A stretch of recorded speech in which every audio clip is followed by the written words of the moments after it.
Maybe you can... Yeah, it's just so difficult. He just needs to decide. As the featured chat says, White has definitely got ideas of sacrificing on the b6 square later for White's a-pawn to run through, but first you have to deal with your king, so he actually steps back with his knight, trying to trade off. Makes a lot of sense as well. But right now, maybe knight f3 is also possible. I know, because takes a knight d3. And there we see a trade of knights. And again, Magnus now has to play very quickly, advances his f-pawn. And Magnus has the dream position. All his pieces are well placed, and White's rooks are just not coordinated. Yeah, rooks thrive on open files, and if you notice, Magnus has blocked every single open file, but look at this, a sacrifice in the air. Watch out for rook takes pawn, followed by the white pawn promoting. We mentioned something similar earlier. This white a-pawn is White's only hope. Oh. And, okay, is it on the cards now? That's the question. Rook takes pawn. Magnus, he's allowed it to happen. If rook takes pawn, maybe, is he going to ignore that? There's some counterattacks against the white king. And okay, now the black knight has stepped back. He defends everything. No sacrifices available. And White's rook's looking for those open files. Can he plug that open file with his knight?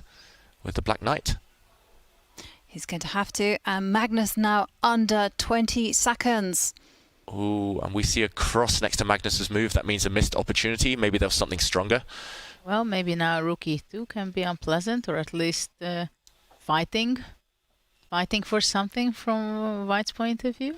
Rook e2 on the board. We're going to see the rooks leave the board. Knight comes in. Yeah, and Black's knight has lost a lot of power with that trade of rooks. Now it's going to be incredibly tough to stop White's rook from infiltrating later, but he's using his king, Magnus, aggressively. It's going to be a race, simply. And who's ahead here? Black's pawn's running. Black's pawn is really running. But the a-pawn is so close. Well, White's rook has to get greedy here, simply has to capture the pawn and hope for the best.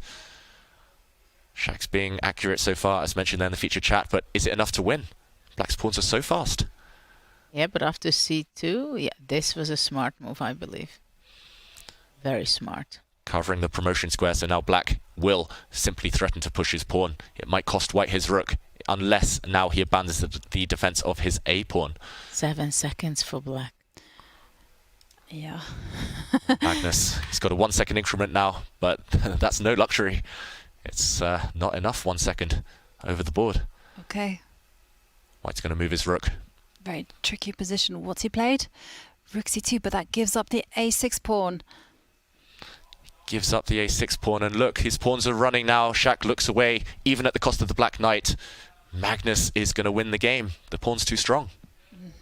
And he won the game with 5 seconds on his clock. And once again, Magnus wins the Armageddon match. The Armageddon King. He is the Armageddon King. He can take solace in that, but he's still yet to win a classic.